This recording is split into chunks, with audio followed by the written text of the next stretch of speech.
중간에 문제 푸는 와중에 다시 한번 더 보도록 하겠습니다. 산화환원의 문제가 이제 확정되다 보면은 화학 전지가 나오고 그것을 여기에 해당하는 전기 분해가 나오게 됩니다. 그 얘기 간단하게 마무리하고 오늘 수업 마무리하겠습니다. 이후에 여러분들이 이제 추가적으로 겐다지 263쪽까지 다 풀어보셨으면 뒤에 264쪽부터 유형기기 쭉 풀어서 산화환원의 마지막 문제까지 풀어보시기 바랍니다. 그리고 다음번 수업 때는 상형이 넘어가도록 하겠습니다. 먼저 화학 전지를 소개할게요. H 플러스 수소 이온이 있는, 다시 말하면 산성 용액이에요. 여기다가 마그네슘을 집어넣었습니다. 여기다가 구리를 집어넣어봤습니다. 어떤 일이 벌어질 것 같아 하는 거예요. 마그네슘은 수소보다 반응성이 더 큽니다. 그래서 마그네슘은 녹아 나오고 마그네슘 플러스 녹아 나오고 수소 기체가 발생하겠습니다. 즉 마그네슘과 수소 이온이 반응해서 마그네슘 2 플러스와 수소 기체가 발생하는 과정을 봅니다. 반면 구리는요, 뭐 그런 거 없죠. 이해됐습니까? 구리는 수소보다 반응성이 작으니까 얘는 아무 반응이 일어나지 않습니다. 근데 이번에는 이렇게 준비해봤어요. 여기 마그네슘을 넣고 이쪽에 구리 넣었어요. 똑같아요. 근데 중간에 도선을 연결해봤습니다. 어떤 일이 벌어질까요? 합니다. 마그네슘 2 플러스 녹아 나온 거 똑같습니다. 좀 전에는 전자를 누가 먹었습니까? 하면 여기 있는 전자 두 개를 수소이온이 먹고 수소기체가 발생했잖아요. 똑같아요. 다만 마그네슘 녹아 나와서 나온 이 전자가 도선 따라서 구리판 쪽으로 올라가요. 그래서 이 수소이온이 구리판에서 수소기체가 발생하게 됩니다.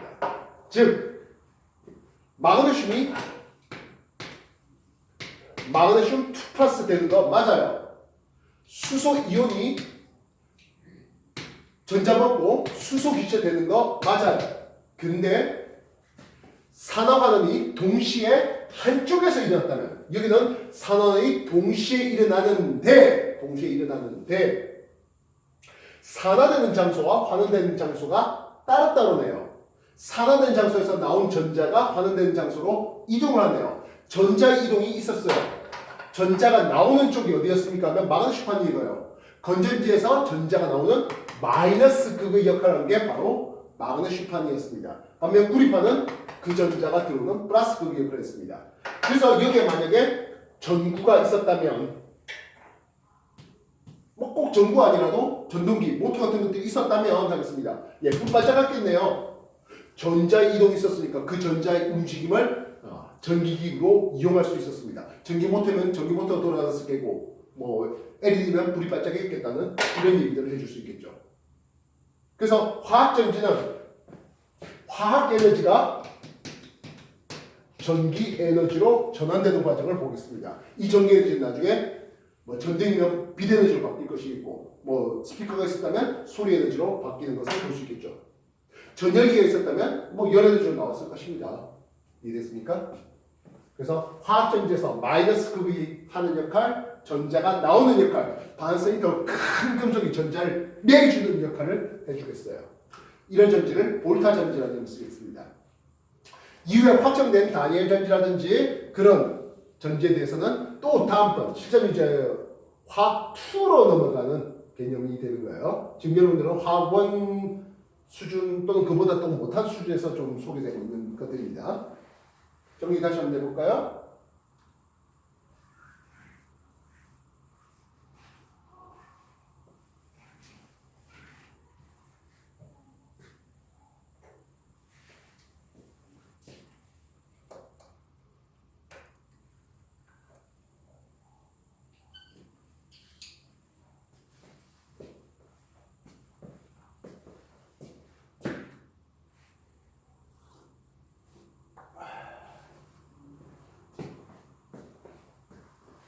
이런 화학전지의 여기 있습니다. 바로 전기 전기분해는 참고로 화학원 정도 수준에서 중요하게 다루고 있는 내용이에요. 중요까지는 아닌 것 같습니다만. 전기분해는 반대죠. 전기 에너지를 이용해서 분해, 원소 물질로 바꾸는 과정이에요. 그래서 전기분해는 화학 에너지로 전환시키는 과정이 전기분해인데요. 화학원에서 가장 많이 소비되는 전기분해는 NaCl, 염화나트륨, 리퀴드, 용융 전기분해입니다. 용융 형태입니다. 수용액 말고요. 수용액의 전기분해는 훨씬 더 복잡해서 수용액 전기분해는 화학투 넘깁니다. 용융 전기분해가 되겠습니다. 염화나트륨 녹는 점이 800 1도시지 않습니까? 그렇게 Na 플러스와 Cl 마이너스가 녹아서 자유롭게 돌아다닐 수 있는 놈들에 대해서 플라 마이너스 건전지 전압을 걸어주겠다는 거예요. 그랬을 때 어떤 일이 벌어질까요? 하는 겁니다. 플러스 극은 마이너스 이온이 와야 되죠. 마이너스 이온이 전자를 뺏기고 원래의 원소 물질로 가는 이 과정이 플러스 극에서 일어납니다. 마이너스 극에서 일어나는 것은 플러스 이온이 그 전자를 얻어먹으면서 역시 원소 물질로 되돌아가겠습니다. 전기 분해를 했지 않습니까?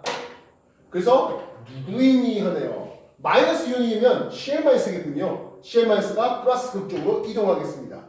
Cl-가 염소 원소 물질이 되고 전자를 내놨지요. 전자를 내놓는다? 산화 반응이 일어난 거예요. 그럼 마이너스 극에서 플러스 이온이 나트륨 이온이 전자 먹고 나트륨으로 금속으로 되돌아가는 것을 볼 수 있겠습니다. 예, 역시 마찬가지죠. 양이온 전자를 먹었다? 환원되는 과정을 보게 되는 거죠.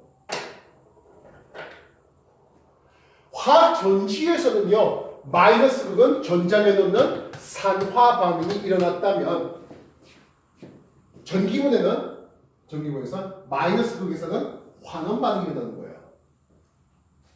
생자를 외울 게 아니라 의미를 보고 판단하는 거예요. 전지면 마이너스 극에서 전자가 나오니까 산화 반응이 일어난 거고, 전기분해는 마이너스 극 플러스 이온이 와서 그 전자를 받아 먹으니까 환원 반응이 일어난 거고 구분하면 되겠습니다.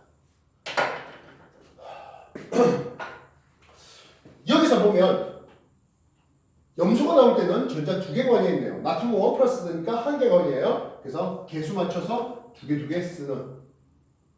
그래서 전자 2몰개가 움직이면 염소라는 Cl2는 1몰개 생성되고 나트륨은 2몰개 만들어지거든. 뭐 이런 내용들이 추가로 더 넘어가는 것들입니다.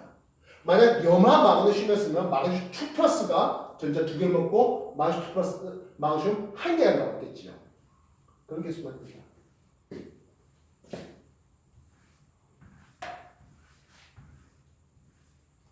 이해됐습니까? 이 전기 분해를 이용한 것 중에 하나가 전기 도금입니다. 철로 만든 쇠숟가락이 있었네요. 이걸 은도금을 하고 싶어요 하겠습니다. 은도금을 하겠습니다. 어떻게 해야 되겠습니까? 하면 여기에 음판을 깔아놨습니다. Ag1 플러스 있는 음판을 깔아놨습니다. 그리고 도선을 연결했는데요.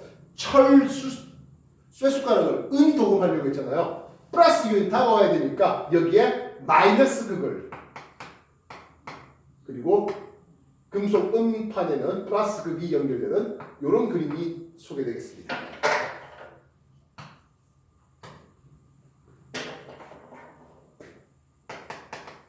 그래서 마이너 극에서는 요 은1 플러스가 다가와서 전자 먹어서 은으로 섭출되겠습니다.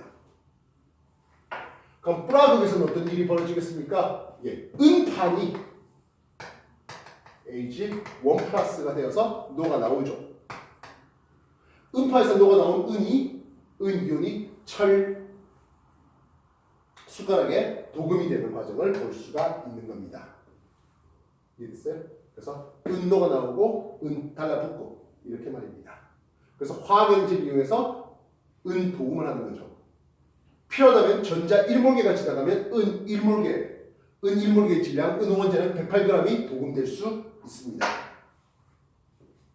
그런 양적 관계까지 넘어가는 게 이제 화학 2 또는 대학교 입시의 논술 문제 뭐 이런 쪽으로 넘어가게 되겠습니다. 특히 성균관대 논술 문제는 산화환원을 이용한 화학전지라든지 이런 쪽에서 굉장히 자주 물어온 역사가 있습니다. 은이 녹아 나오고 은이 달라붙는 그런 과정이 되겠어요. 그래서 실제로는 그냥 은 이온이 있는 데다가 철을 집어넣으면요 이쁘게 도금되지가 않아서 그렇습니까?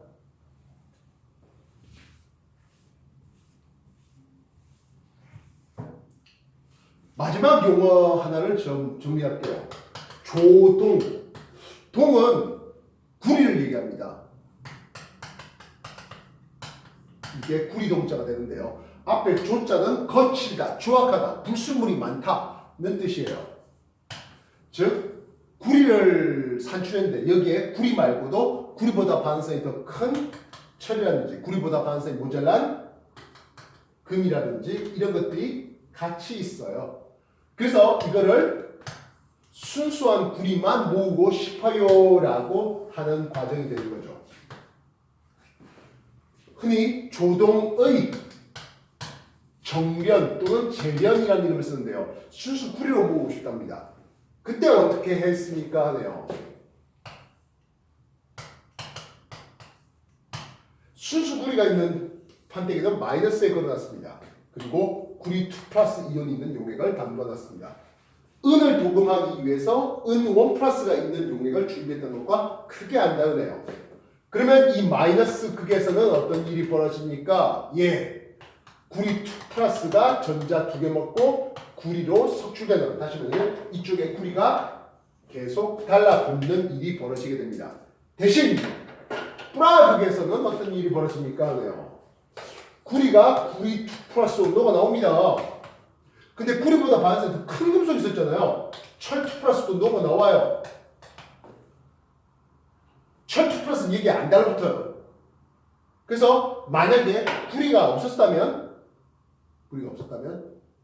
철이 나중에 이쪽에 달라붙는 전압을 높여주는 과정에서 달라붙는 과정이 있게 됩니다. 그래서 구리 2 플러스가 준비되고 철은 그냥 수용 속에 녹아 있게 됩니다. 철로가 나온 만큼 여기에 있는 구리도 달라붙게 됩니다. 즉 철 2 플러스 대신에 여기에 있는 구리 2 플러스가 또다시 달라붙는 과정입니다. 반면 금은 어떻게 될까요?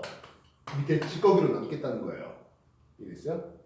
그래서 구리가 구리 2 플러스로 뭐 철이라든지 니켈이라든지 구리보다 반성이 좋은 금속들도 역시 마찬가지 양의 온도가 나옵니다.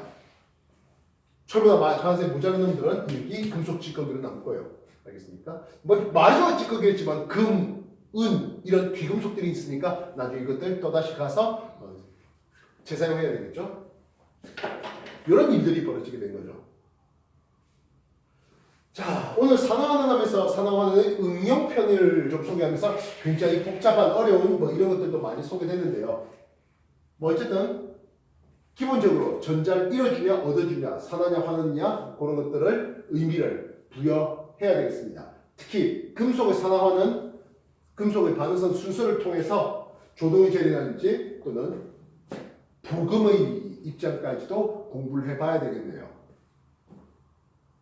영재고라든지 이런 쪽을 준비하면서 뭐 아주 세밀하게 이런 것들 따지진 않아도 좋겠다. 그런데 기왕지상 공부한 거니까 한 번 더 연습해 보시고 오늘 여러분 때 숙제가 나갑니다.